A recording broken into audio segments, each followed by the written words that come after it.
पुणे महापालिकेचा बांधकाम व्यावसायिकांना इशारा। बांधकामामुळे होणाऱ्या धुळीबाबत उपाययोजना करण्याचे निर्देश। उपाययोजना न केल्यास कारवाईचा इशारा।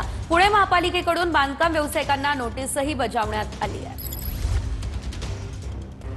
पुण्यातलं हवेचं प्रदूषण जे आहे ते दिवसेंदिवस वाढताना पाहायला मिळतंय। त्याचं कारण म्हणजे अवजड वाहनं जे आहेत ते मोठ्या प्रमाणावरती रस्त्यावरती येत आहेत वाहतुकीच्या नियमांचं उल्लंघन करून।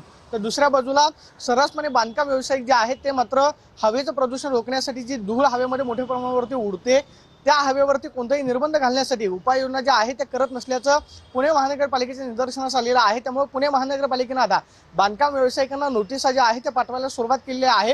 काही बांधकाम व्यावसायिकांना आम्ही तुमचं बांधकाम जे आहे ते परवाना रद्द का करू नये अशा पद्धतीची थेट विचारणा केलेली आहे। त्यामुळे पुणे महानगरपालिकेचे आयुक्त नवल किशोर राम यांनी थेट सूचना ज्या आहेत त्या प्रशासनाला देत जर कदाचित बांधकाम व्यावसायिकांकडून धूळ रोखण्यासाठी उपाययोजना होत नसतील तर मग मात्र थेट कारवाई करा अशा पद्धतीच्या स्पष्ट सूचना पुणे महानगरपालिकेच्या आयुक्तांनी दिलेल्या आपल्याला पाहायला मिळतात।